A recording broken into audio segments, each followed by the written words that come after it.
Just We like rolling. wait, hold up, let's Oh, we, snap.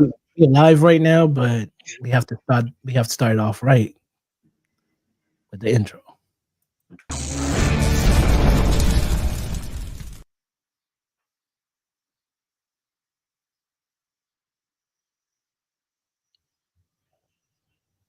Yes, yes, yes, yes, yes. We Ooh, what up? What up? Oh, we got some stuff. Yep. As you may know, we live again. Last show was recorded. Can you guys hear me? Oh Or yeah, a little bit. Yeah, we live, loud, baby. loud and clear. All right. I was kind of like listening to myself, and I'm like, I don't hear the feedback like I need to. But hey, we live again. We got Kam Gee in the house. Kam Gee, the What's up coolest. with it, baby? What's up with it? What's up with it? We have LT in the house, China Kid, What up? What up? and we have Strap in the house. And we have another Hey. episode, Man, episode man. 22. Well, that was the Who's wrong fighting? one. It was supposed to be some hand claps. Still getting a whole feel of this soundboard, but hey, Trial and error, brother. trial and error. So, fellas, another weekend of fights. What's the dealio? Oh man. You wanna talk about that Mayweather Oh yeah. and Mayweather Gotti?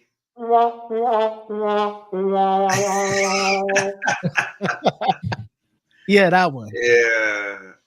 Oh man. I don't know. Who even remember that he was fighting last weekend? Strap. Yeah, exactly. I have. It was on my calendar of fights that were happening on the 24th of August. So Was there even anything like on the undercard? Like, Camaro there was. Moulton. Yep. oh yeah. But we got a 55-second knockout. So Yeah, there's 55 seconds. hey, he's good. The boy is And he good. like, is he 16? Well, how old is he? I know he's a Camaro teenager. Moulton? 18, 18. Oh, 18. he's still very young. Yeah, so 18. he made light work of somebody. And I mean, we didn't get Yeah. to see nothing of it. 55 seconds, the fight's over. You blink, you missed it. Hmm. Yeah, like before we even get to this Mayweather Gotti, we talked last week about Abdullah Mason. Then you hear of Camaro Moulton and then we have Emilio Vargas. Oh, am I saying his name right? Emilio Vargas. Forgive me, my Hispanic people, if I'm not saying the last name right. You know how I do. But yeah, we have these young talent, coming up and raising up in the light and junior lightweight division, and it's looking good. Talk about Mason, 20 years old, Vargas, 20 years old, and then you have Martin, who's 18. What do you? Hmm. It just let you know that boxing has a future, an exciting future, because a lot of these guys are very explosive, very likable, which is, we're talking entertainment in the fight game. So a lot of it is just making the fights and making people want to buy the fight. So you get to know the right type of fighters that are young, exciting, likable, we have interesting backgrounds, and people like us will be tuning in and talking about it every week. So I think it's in great hands. So getting Moulton on an exhibition like this is cool, but at the same time, I would have loved to have had a lot more notice about him fighting on a card like that. And that's with us, our fight calendar. For me, I think it just really slipped by me, the whole exhibition. And then I know we'll get into the fight itself, but yeah, I was just excited that these young guys are still getting opportunities on these undercards, so we can see them and we can talk about them and we can become fans of them. Right, and so we call these prospects, right? Right, and so, they're kind of sneaking up there. I feel bad for you got people like Rashidi Ellis and was it Troy Isley? These guys are kind of getting lost in the sauce right now. But those are other prospects on the come up too. So, it's some names out there that we got to look forward to that are trying to break in. you know, it's kind of logged right now. Like, you know, Canelo's the guy, Right. you know, and everybody else is jockeying for position. So like after Canelo, there's like this huge log to me. Everybody's trying to jockey for that position, and You're some talking of about these like guys, just the face of boxing, or like, you know, just that main yeah, cash cow. Yeah, yeah. exactly. So, you know who's gonna take that mantle when Canelo got what 2-3 fights left. I mean, we'll see. We'll see. You know, this guy. This is why Mayweather is even doing. He's dragging it out. He's fixing fights in Mexico. If he if Canelo is he's king of the hill, so he gets to choose who he wants to give that blessing to. So I think Canelo may have like 2-3 more years in him, Oh being boy. the Like top. I always feel like the fans have to clamor for the fights that we want. It Right. just hasn't been loud enough for Canelo versus a Benavidez, but Benavidez had to move up. So Right. you But know, that's been since we started this show, Strap, you know. Yeah, you've been calling for this right. fight. Yeah. Right. I think a lot of people have been, but it just when the pressure is just you can't, it's insurmountable. Like you cannot go anywhere without somebody talking about this fight. Because I don't think it it's ever got to that level with Canelo Benavidez. I think it's because his cult, he has a cult, Yeah, right? I think that's it. And That's So they he it. has just a whole they buy country. whatever. He has a whole country. He has a whole They, country. I don't know. I So they like got a buffer. It kind of He- shields them from that yeah. that demand of, hey, I want this fight and this fight, and that's it. right. Because Yeah, now he's like fighting in Berlanga here on the 14th, I believe. Mm, talking about that fight, and we'll get back to this Mayweather Gotti too. But talking about that Berlanga fight, there's always something about Mexico versus Puerto Rico. You know, um, Yeah. like that clash is always a clash. You know, and historically, it's created great fights. Um, and Puerto Rico is a small island, but they love their boxing. They are a boxing nation. Don't get it twisted. With Canelo, I mean, he has conditioned me and everybody else to expect something every Cinco de Mayo. He has conditioned us to expect at least 3 fights. What does he average? 3 fights a year or 2 fights? Oh, Two. It's about two. Once in May, once in September. In September. yeah. Okay. So He's it's Cinco following the de Mayweather. Mayo. Yeah. Yeah, it's Cinco de Mayo and then Mexican Independence Day. Makes sense. So with that being said, how sustainable is not because he's now becoming predictable to me. I'm not saying I so him choosing Berlanga, but I knew he was not gonna fight Benavidez, right? Right. And I'm not trying to skip over Berlanga. It's a fight. We'll see what happens. But after that fight, what's his demand outside Mexico? What we know what we want. We want the Benavidez fight. We want I don't want the Chalo fight anymore. That happened in. We want. Do you still want the Bud fight? Somebody. Now I could see that potentially happening just because people are, if he's truly looking for that legacy fight, you know, that big money fight to get the attention, because I can see one of those things where people become just apathetic to what Canelo does, but he cashing checks regardless. So I don't think for him it's something where he's like, I'm trying to get the fans what they want. He's like, I'm trying to get the biggest bag, take the least amount of punishment.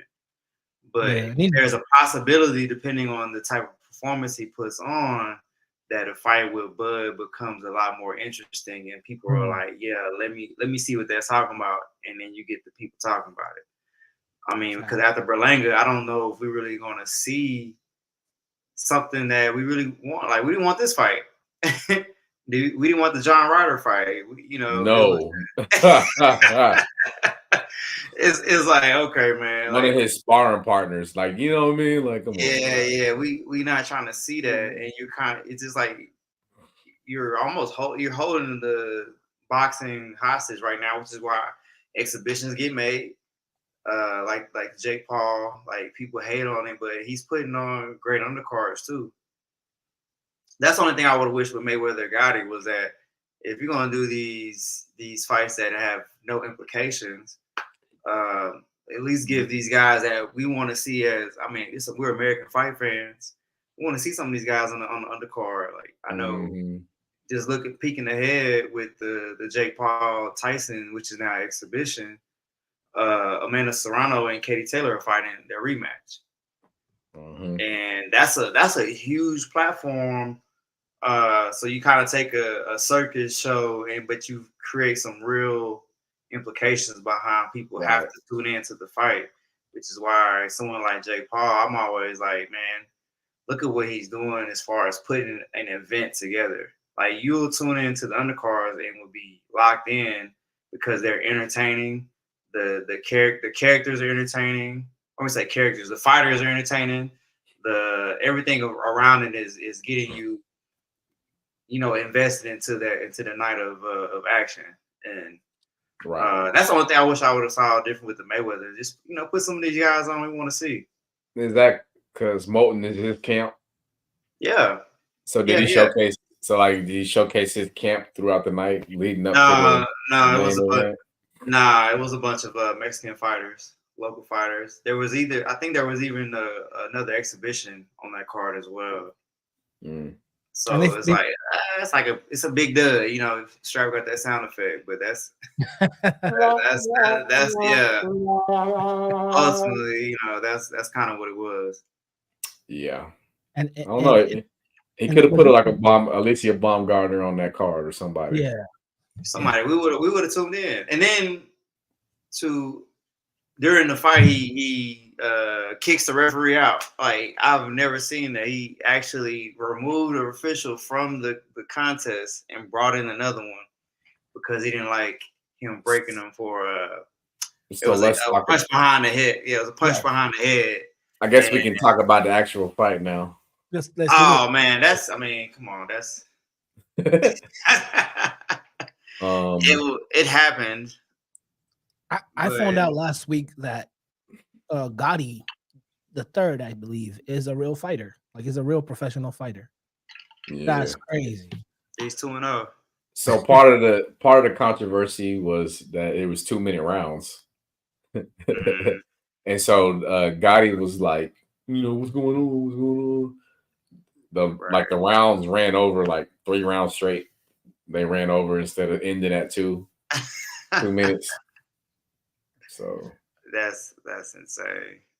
But for Floyd to get an official removed from the fight is wild. Like that's crazy. That's different. That's different. He is money Mayweather for a reason. And I think the biggest highlight of that fight night is him and Julio Chavez. That was fire. I kind of after the fight. After the fight, yes.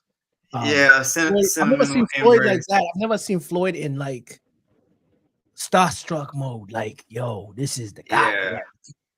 Floyd is usually he'll let folks know, yo, he's that guy. Right. The way he was like praising Chavez with superlatives, calling all sorts of legends, and I'm like, yo, this is dope. I've never seen Floyd do that. I've seen Floyd talk to many legends, and I've seen how he interacts with other legends, not calling him the GOAT. He's kind of he's a very prideful dude, but he did that with Julio Chavez. I was like, yep, salute. I like that. Yeah. I think Mayweather should do more of that, when other fighters come up, give them their flowers. I think he just feels very defensive about his 50-0 record. But a great fighter is a great fighter in any era. Oh yeah, absolutely. Wins the losses. Hey, it's great fighter is great fighter. So it's just good to see that mutual respect. Oh yeah. Yeah, I have a question for you guys. I think I've heard LT has shared this with me. Who is your GOAT, Kam Gee? And LT, I know who your GOAT is, but just bring it back again. We talked about this a while back. Who's your GOAT? my goat is Roy Jones Jr.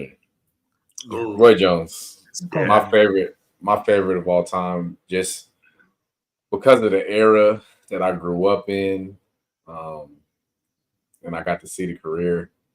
You know, just nobody, one of a kind fighter, very much one of a kind. Um, and he's a trendsetter. Like people emulate his style, but nobody can do what he did. So um, I think we see a modern day version of it in our guy from across the pond. What do we call him? What's his name? Whitaker. Ben Whitaker.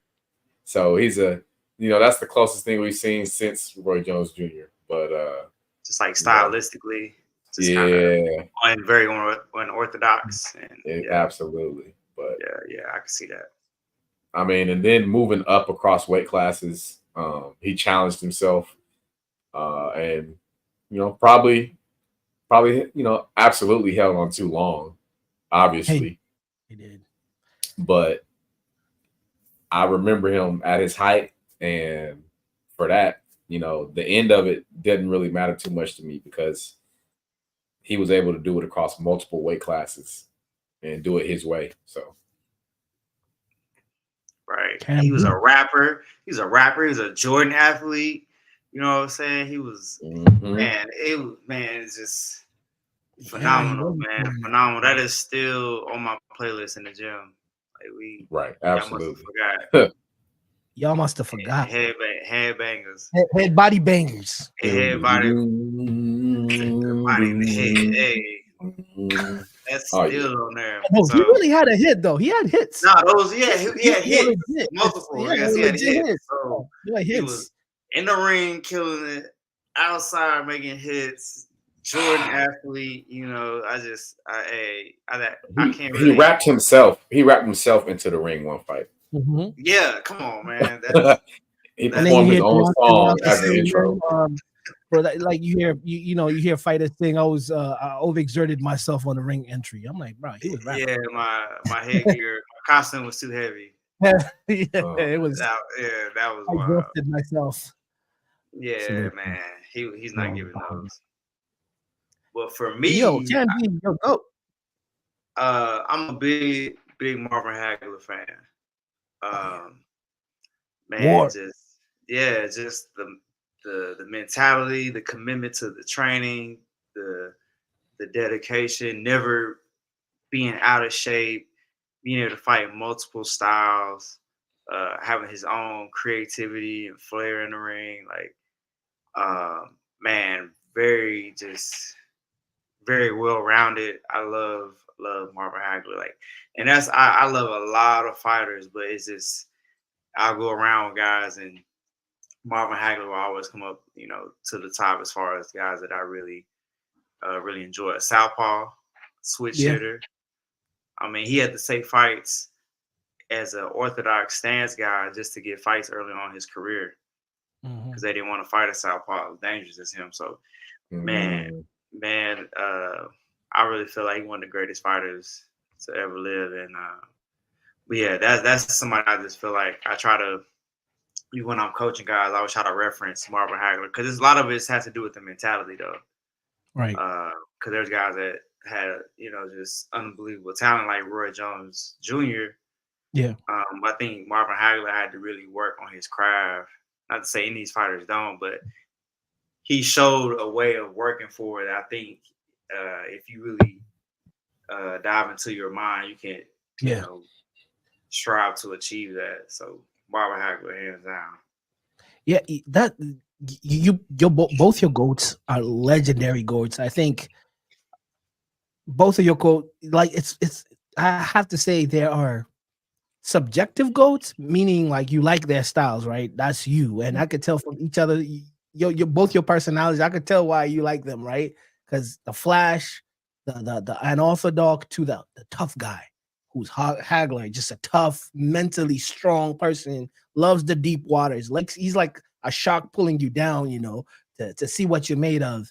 But really and truly, like with your expertise, Kam and LT, I think we've seen a lot of boxing. It's unfair to even choose one goat. You have to have generational goats, right?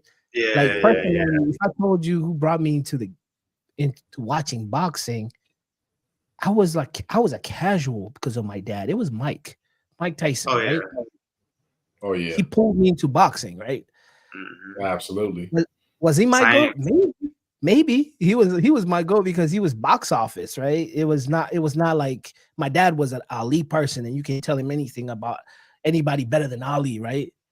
But as I started to understand fighting back in the day, Prince Nassim became my goat. Like I was like 13.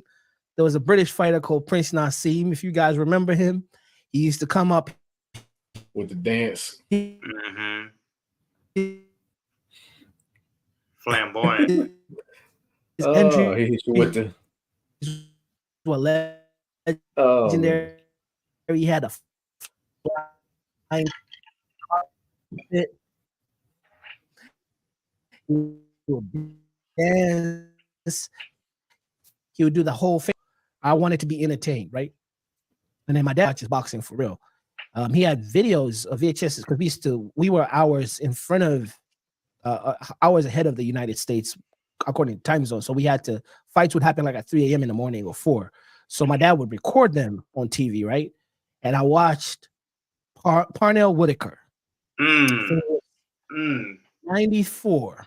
And I'm like, who is this guy? And why am I not touching him? Why is he Sweet before even pea. the Matrix movie? Why is he Pea. just so good at reading where the punch is coming from? Like, why is he so good? And I like Sweet Pea, right? Never really my goat, but anyways, long I think story. that's Max Kellerman's favorite fighter is Pernell Whitaker. Parnell. So I loved him. I like that fighter, but still I was kind of pulled in by marketing. So Tyson was still my guy.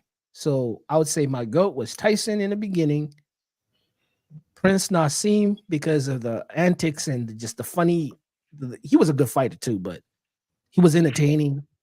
And then now Floyd Mayweather is my GOAT because for the longest I wanted to not like him. And Floyd reminds me of Kobe. I saw Floyd growing up. I saw Floyd becoming a man. I remember Pretty Boy. Like I remember that's Roger's nephew. I don't remember Senior. Like I don't remember Roger. So if you remember, we all in the same group. We saw Floyd really grow up, bro. Like we saw Floyd from him where he flipped the switch when he fought Ricky Hutton, the British guy, and destroyed him, to him fighting, the Miguel Cotto. Like I became him fighting Zab Judah, fighting Mosley. Zab Judah. Zab Judah was that was turning the corner right there. Diego Corrales. Diego Corrales was messing with him at the time. And then I was like, okay. And then he became that villain arc when he was in his villain arc stages, pretty and Money. Then he stopped being like the young face to the evil guy, and everybody was cussing him out. It was a sombrero, man, when he came out Cinco de Mayo. It just went through the roof after that. Yeah. Like that was. And Floyd, now that I understand boxing, I just appreciate Floyd so much. But people that did not experience that the same way people that never experienced Kobe don't remember we grew up with Kobe. I grew up with Kobe being talked about in high school. Like I grew up with Kobe taking Brandy to the prom. It sounds, I don't want to date myself. He's older than me, but I remember just being a fan of a kid who was like about 10 years or 8 years older than me, called Kobe Bryant. And that's why it's so hard for me to let go of that and let LeBron in. And it's the same way with Floyd Mayweather. Like I grew up with Floyd but anyways, long story short, Floyd is my GOAT, and it's just different generations brought different fighters to me because of nostalgic reasons. But that's fire. I remember the Roy Jones Jr. era. He reminds me of, if I compare him to basketball, Iverson. You cannot. The streets loved Roy Jones. He was very unconventional. I remember when he fought Lights Out, Tony, and I was like, they're gonna beat Jones. Like he's too small. Like all that stuff. And what he did to Tony was legendary. And I love ridiculous. Tony. And that's one of my favorites too. It was one of my favorites. And And he used to fight with his hands down, and my dad would tell me that's how you don't fight. You don't fight like that. It's always, shell up, or cover up, or LT will say, put the telephone to your ear, keep your Roy was just, and then hearing his as time went by, he said I was fighting like how we used to do the roosters when they or chicken fighting or whatever he said, like how he learned how to fight like that. Yeah. And I'm like, oh, that makes sense. And he was just an athlete, like to do that. And then you bring it back to Marvin Hagler, who's one of my dad's favorite. Like I remember as a kid, this was way before my time, so I watched recorded videos of him versus the Hitman. And that round, they looked like they wanted to kill each other. Like, was it round? What round was that? Was it round 2? Man, it was like a 3-round fight or something like that. But the fact that these boys was out for blood, I think Hitman broke his hand that fight. And it's one of those things where, like, I hope people respect Spence in that same vein, Spence Crawford. People don't respect it in that same vein because I kind of feel like Spence was going for broke in a similar fashion. You know what I mean? Yeah, right. Like it was bad. Like they were going at it. Like it was.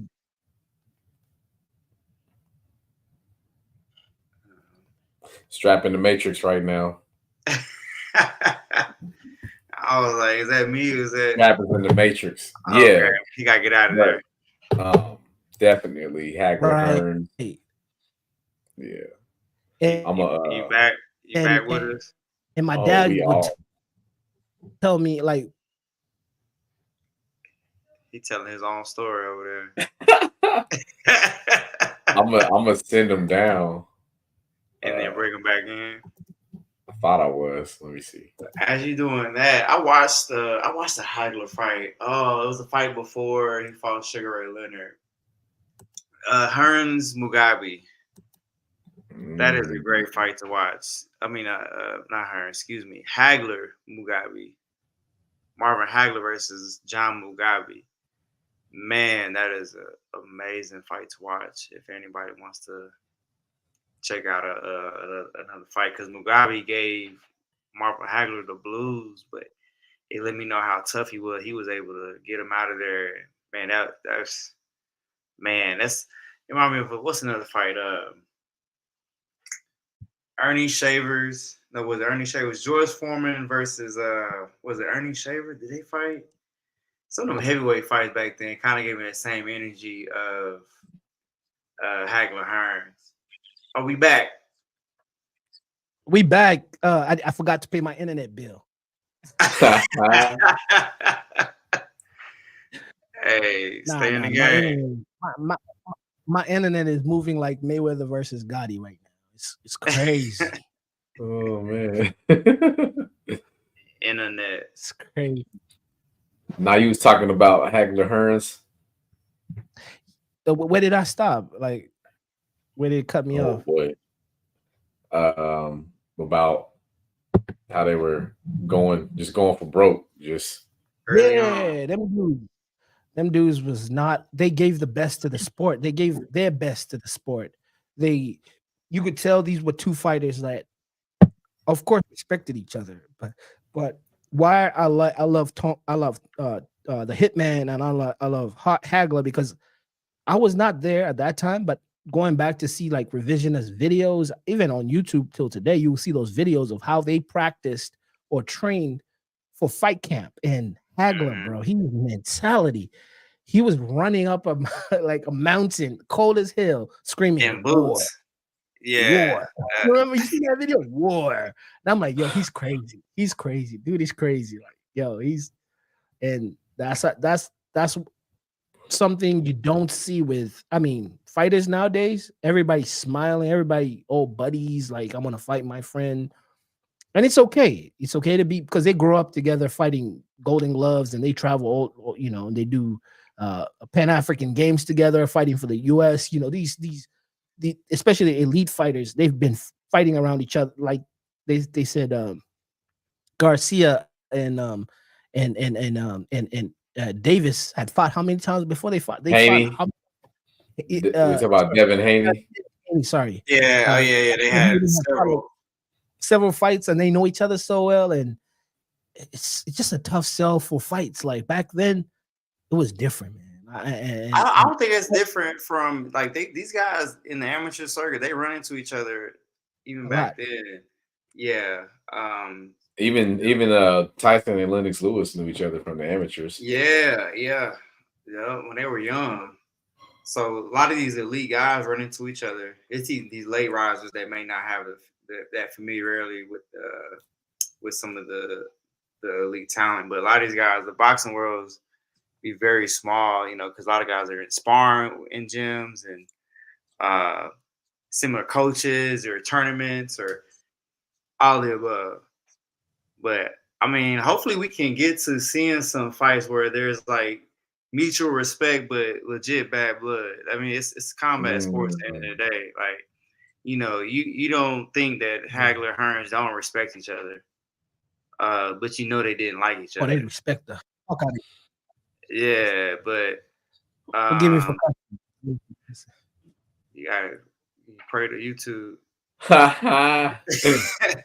not like even like Spence and Crawford, like I'll tell you, well, go ahead and hit that point. Well, like there was a lot of respect, but it wasn't like I'm coming for your head. Like it was like, appreciate you, bro. Give me the fight. Yeah, appreciate you. And then Here go one. Plant and Caleb Plant versus one of the twins, one of the Charlo. Oh, that needs to happen. Yeah, that needs to happen. You see what I'm saying? Like this is why I always say, and Strap knows I got a lot of respect for the one that he slapped or the other one. That part, Yeah, the one that he slapped. I mean, come on now. Let's make that. I can see that. I can see that. You know what I mean? We need that. If that happens, what's like? What is it? Isn't he like on sabbatical, like because of I don't know health or something? I don't know. What'd you say? If that happens, I'll be. Isn't he like on sabbatical? Like he's on like leave because of mental health or something? Or something that he's dealing with, like at 168 or which one is he? Is he 154? 154. It's 160, 154. 160, 154. Jamel, I believe. Gotta get the names right, but he's the undefeated one. The one that is on a sabbatical right now. He's not trying to fight because he has some stuff that I only want to talk about his stuff on air because I don't know. It's just he's not fighting. Right. But he gonna pop back up when it's time for a payday though. Oh yeah, he knew that because it was so we had Jermell fought Canelo September 30th, 2023. So I thought it was longer than that, but yeah. So he fought Canelo. Like that was felt like a long time on it. There's a good example. You know what's funny? There's a good example of somebody not going for broke. Just surviving and collecting a paycheck. But I mean, hey, But what's funny is Canelo, so. Jamel is actually friends with Caleb Plant. Yeah. Mm-hmm. You slap my twin brother, but you're friends with the other guy. Like you friends with my twin brother. I mean, you slap my. You know what I mean? My people. Cool. You put hands on my people. It should be some. It's boxing. Y'all fighters. It should be some bad blood, but like why would you slap my twin brother? Like, yeah. But anyways, Caleb is fire though. Caleb is nice. Is nice, but I don't know. His fights, man. The thing I like about Caleb is the thing I don't like about Caleb too. He's fighting everyone who is legit. He gives us the fights that we need. But who else does he have to fight? Unless Billy Joe. He's stuck. Can he fight Billy Joe? Stuck. No, he's fighting another guy on the Canelo undercard coming up. He's just stuck. The fight we already seen that fight. He reached his heights. He fought everybody. Unless we resurrect a Triple G. I don't know. What's next for Caleb? Like I who? mean, he hasn't fought Benavidez, I don't believe. I mean, Benavidez. Yeah. No, he do we fought want to say Benavidez. that? No. Yeah, he fought Benavidez. Yeah, He fought Oh, he Benavidez, did. that was and the it was a last good fight fight. in Actually, March it of was a good fight. 2023. And it Okay, was a he good fight, fought. and he did he showed us. Benavidez said that was the hardest person he fought to this day. So Okay. Where he was slippery. So, Mm, okay, he's fighting a Trevor McCumbee, who's 28-0, 21 knockouts, U.S. fighter fighting out of Arizona. Notable wins. I'm not seeing anyone that's going to ring a bell from that standpoint, but he does have a fight on that, like you said, that undercard on September 14th. you know, he's a test for like the Mbili, you know, his measuring stick. You know, we might see him Jaime That Mugia. I don't know if he fought Mugia yet, but nah, that'd actually be a good fight. And Billy, like, because Yeah, I think Caleb Plant got a lot of skills, man. He's tough. He got a lot of footwork. He has a high IQ. yeah, do you I think think that Embiid could be a ready good for fight. Caleb Plant? he just trails towards the end, those later rounds. You know, can he stick and move? And Yeah, that's his game. Danny he J. gets out. He's a front runner, right? He's a front runner. He passed the stats in the front of the fight in those early rounds, and then he hangs on for dear life at the end of the fight. Yeah, you got some tough recent competition, but I mean, if he's fighting, I'm definitely tuning in. That's somebody that Absolutely, I'm absolutely. definitely trying to see what he got going on. Just because he's standing on all 10. You know, Oh he's going yeah. out there getting his best effort, and Hmm. you can respect guys that that are in the game like that. So Absolutely, absolutely. And so as long as he's fighting, you know, he got my respect. So yeah, I think we must have lost. Strap must have here we go. You ready? got lost. I'm right here. For some Hey, reason, I the got you, internet is bro. moving crazy. But yeah, you Yeah. guys yeah, are man. absolutely right. In Mbili, you guys were talking about Mbili possibly being a good matchup with Plant, and I I agree. mean, these are prospects, right? Like this dude is a prospect. We're gonna find out, is he a contender? You put a Right, prospect versus the contender, you know. right. Right, So right. Because I Do, mean, do you yeah, see think what we saw against Derevchenko. Yeah, we need to see some more. it's going to get to a point where Plank has so much experience? He's had so many title fights that even an Mbili may struggle with a Plant. Like Caleb Oh has yeah, Caleb has fought so many great fighters, like, and his resume is illustrious. That he's in that Luis Ortiz lane. yeah, he's Probably better than Ortiz's resume and wise. the only person that made him or broke his will was Canelo. Hmm. That's the only person, yeah, and he gave Canelo a hard time. I feel Caleb still has a title fight in him, rather than him being a gatekeeper or you got to go through me to go to meet the king of the hill, right? Type of dude. yeah. I think he puts like these promoters want. He puts butts in seats, and people like Kind me of are going to be tuning in. just Give it. flashy enough. Just flashy enough. Right. Let's do I'm David checking. I'm Benavidez watching. Clan 2. Nah, David Benavidez, you don't want to see that again. ah, nah. I respect it. Nah, because I thought in that fight for me, I felt like Caleb Plant felt a little unmatched, felt his power, and really spent a lot of the fight trying to survive. Which I'm not like mad at or anything like that. It was just I thought, for me personally, watching him fight Benavidez, I thought he could have performed a little better, but maybe he felt something in the ring, and when you see the fight, he's trying to avoid and stay away from his power a lot of times. And we see Benavidez, put a lot of guys out, so you can't really be mad at that. what That's just weight something category Benavidez. is Eubank Jr.? I thought 160, 154. Oh, he's big. Yeah, one of those classes, but we haven't heard anything from him in a I while. think there's a David. I'm trying to make sure I'm not getting my names mixed up with baseball, but isn't there a David Castillo in the 68 that just moved up the 175? David Castillo.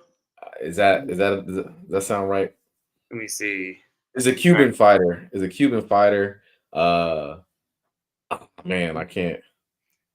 We can check you right quick. Cause Let I me got see. that's a different one right there. You got a Manny. Let me see. Live research right here. Huh. Hey, Live let's do fact that. checking right here. Who am I thinking of? I ain't mad. Basketball. No. You got a No. Joe. Well, you got a guy. You got a nah. That's I'm speaking. This is somebody from a little back. Let me see. You do have David Morrell. David Morrell. Yeah. David Okay. Morrell, Yeah. David Morrell Jr. Oh, he's causing problems. So I think he campaigned at 68 for a while, and he's finally moved up to 75 because he couldn't get no love down there. So He's dangerous.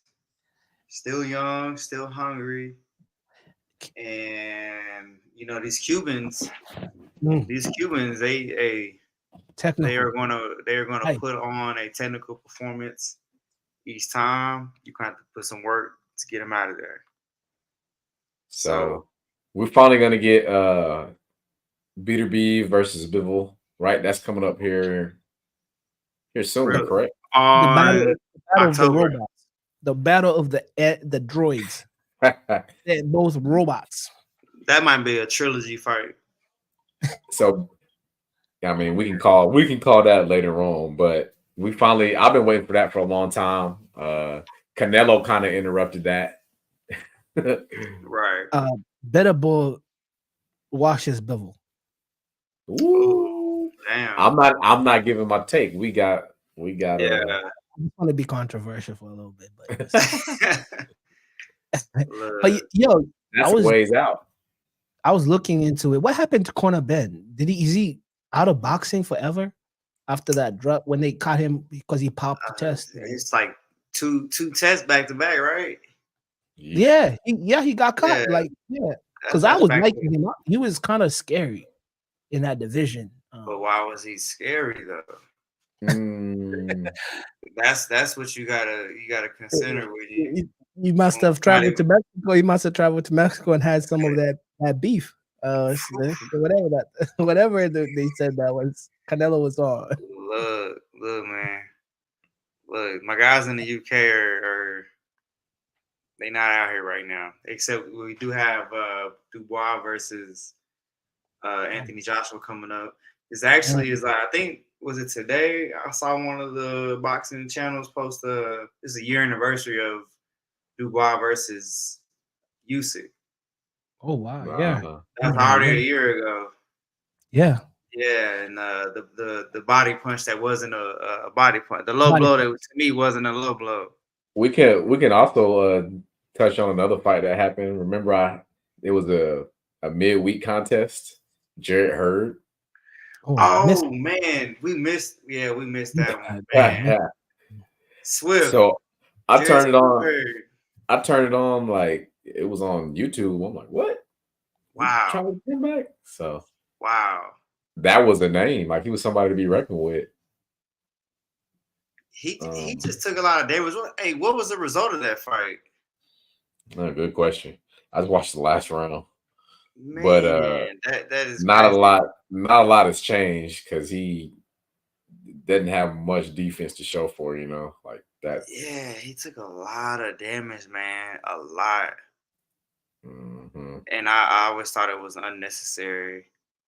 That last fight, that Wednesday night fight, was a draw. Exactly. That ended in a draw. So yeah. So last 6 fights, he's 2-3-1. He was riding high at one time. He was, man. He lost to Julian Williams, and that's when he kind of broke him down. And so I remember that fight. Julian put together the perfect game plan. Yeah, he did. He was a professor that night. He was perfect game plan. He was sharp. He was smart. He did a lot since then, and And then since then, Julian Williams hasn't really. They didn't really give him any momentum that fight. Let me say that. Yeah. He's 2-3 since fighting Jerry Hurd in 2019. Yeah. So it's. I feel like Hurd tried to make a comeback fight in his hometown. Like came out with am I thinking of the same person with the Redskin jersey? Does that sound right? Yeah. He's from Maryland. And then he fumbled that fight. And it was like he's been on exhibition fights too. Like he was trying to, get back, gather back his momentum back. Like it's just not working.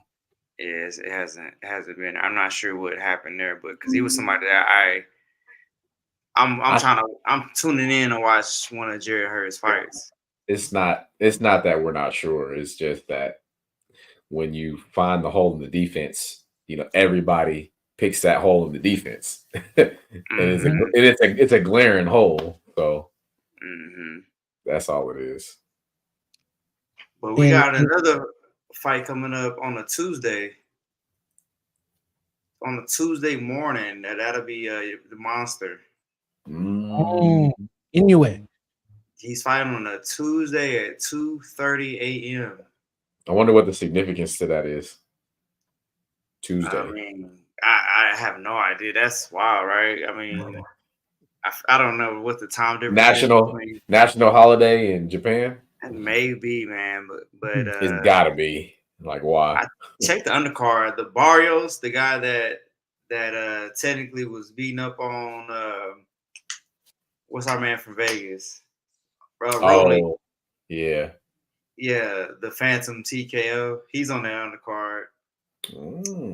That's somebody that we forget about at 147. Like he out here. He had a couple knockouts since beating Romero. So he's just kind of there. Like, look, he's out here getting work, getting paid. I believe he's a Venezuelan, and he's out here putting guys on the canvas at 147 years old. He's tough. He's really 41, but yeah, man. He's doing the King Kong. What's his name? Look, I was like, well, what was on Coming to America? He said Joe Louis was 147 years old when he fought Rocky Marciano. Yeah. Hold on. That was funny. Oh, you might be talking about a different Barrios. I'm thinking about Mario. I'm talking about the one that or is it Barrios? Or I do know he's on that undercard. Big ear Venezuelan fought Rolly Romero. I know what you're talking about. Okay.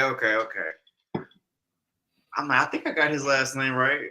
Let me see. He's our forgotten Barrios in the boxing world.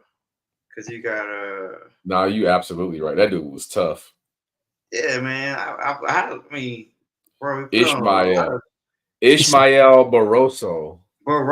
Excuse me, Barroso. Okay. Yeah, that dude was tough. Yeah, man. He got here. Look, check his box rec. He got knockouts since he fought Romero. I mean, he's on undercard. So Tuesday morning. I'll probably be up. We'll probably be up with the newborn. Hey, so I'm so happy for you with that process. Hopefully, that happens and any minute, peaceful, calm. Because I know folks that when it happens, they have to like run through traffic and do all sorts of stuff. I had a friend of mine tell me that he had to hit up the police station to let them know, yo, if I'm cruising this speed, just know. Anyway. Wow. Yeah, but yeah. And also he had a little bit of white privilege. He was a white boy. He told me, he had to let the city police know that he's gonna kind of like cruise and get to where he has to get to because of the baby and stuff. Was this back in Emporia? No, it was he was That's never been a thought. Speaking of, man, did y'all have concerts in Emporia? Man, Waka Flocka was just in Emporia. When? And then he pulled up. Then he pulled up to Old Town over the weekend. Wow. Oh, Waka Flocka. I saw T-Pain in Emporia. Yes, T-Pain was in Emporia at one And that was time. a great show. Like I was Mhm. amazed at how like he could sing. Like bro, and I had to keep saying like bro, we in Emporia, like middle of Yeah, Kansas, and T Pain is out here putting on a hell of a show. Oh yes, man. yeah. We had Just random, random. I Kurt think Cobain's came through one Kurt time. Cobain. Yeah, I remember that. Yeah, Oh and yeah. then Kurt he got Cobain. into a fight here in Wichita too. After Oh that, wow, wow. Yeah. World star. Right. I'm sure it's on there. It's in a deep dive. Oh no, I it was on there. It was definitely on so, there. so fellas, with these upcoming fights, right? Do you think an upset is about to happen? So you went through all those fights. You went to Inoue, you went to the Canelo fight, you went to the Du Bois and Joshua fight, and the Bivol to Jake Paul and I hate to say this, Mike Tyson, uh, and Usyk Tyson Fury too, right? Do you smell upset? Because I'll give you one okay, because we concluding this. I want to hear your last takes on this. because I think that Better Beeve is the more dangerous man, Mm. but I also think he has holes in the defense. So I felt like this for a long time. So Man. things change over time, but that was my take. What does Better Beef go by? A Twitter? Um, but, sorry, LT. Yes, sir. Sorry, I mean I'm with Kenji. Sorry, that was. Oh, I think the Anthony Joshua Dane Dubois fight can go either way. I feel like it's a 50-50 fight. UK fight card. We just talked about being a year away, year anniversary of Usyk versus Dubois, excuse me. And that was a fight that he honestly could have won.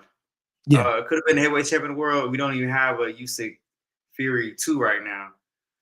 I could see him upsetting somebody like Anthony Joshua, but Anthony Joshua been acting different lately. So if he comes in like that, this man has been throwing his right hand how he's been throwing it recently. His recent performances. I mean, I think that's gonna be a great fight regardless. Think It's not about going. It's not going 12. It's not going 12. I know that. how wild is the heavyweight division where Francis Ngannou came in and knocked down Tyson Fury and arguably beat Tyson Fury. Man. And then Anthony Joshua comes in and puts Francis Ngannou to sleep. Whew. Like how violently. How wild is the heavyweight? Like the That's parity. that's heavyweight boxing. Like that's it right there. Like you might get put on your ass, but that is the epitome of the division because it's very unpredictable. Because one punch could change history. I don't want to fight history like ridiculous. So let's build a scab. Anthony Joshua has a better resume than Fury. Let's look at who Fury fought, and even if he fought more people, but what brought Fury? I mean, yes, he did fight the Klitschko. He fought Klitschko, yes. But besides, Joshua, yeah, they both fought Klitschko. Yeah, both fought. Joshua, He did. But, yeah. But Joshua's claim to fame was Deontay Wilder. Let's remember, Deontay Wilder was supposed to destroy. Sorry, I mean, Fury's claim to fame was Deontay Wilder because Deontay Wilder, if you remember, was riding high. He was supposed to destroy a Fury who came from his sabbatical dealing with depression and weight gain and surprised the world and drew. That was a. Let's remember that. That was. Let's mental. remember that. That was mental. Yeah, let's remember that Fury has not really been tested. And when he fought the big Finnish guy, or I forgot, the Scandinavian guy who took him all the way out and he had the eye cut and he had to run the whole fight, Fury has been suspect for a lot of fights. Oh yeah. Remember He barely made it out of that fight. He barely got made it cut. out of that fight He where got he had cut, a fight cut by early. that, and that's the same guy Wilder knocked out. My opinion is this. My opinion is this: is that Fury has gotten away with a lot of holding and a lot of leaning and a lot of dirty tactics. That's just my opinion, and I think people turn a blind eye because it's the heavyweight division. People were quick to laud Fury after that Wilder fight, and I'm like, who have you really fought, bro? Like, like I'm looking at your resume. It's yes, you have fought more fights than Joshua and not more than Wilder, but Joshua fought some real people, and he made it out those fights victorious. Yes, he got beat by Andy, but he atoned it and came back and won. Yes, he got beat 2 times by Usyk. So did he, and he got beat convincingly by Usyk more than Joshua did. So, like Tyson Fury almost got knocked out by Usyk. Remember that? Like we forgot how bad Usyk doubted Tyson Fury. Like it was bad. He also returned from the dead against Deontay Wilder. Like he did. He's been put down. So Cam, I mean, we kind of glossed over what I said. What do you think, Cam? How do you feel about Fury as a talent, I guess, or as a skill? I mean, he's definitely one of the better heavyweights, but yeah, I do agree with, because for my assessment of Deontay Wilder is great puncher, not a great boxer. So you fight him 3 times when you in your field of opponents is very narrow. During that 3 times, we know boxers aren't fighting very frequently, especially at the heavyweight division. So we get a trilogy with Deontay Wilder. You fight a Derek Chisora.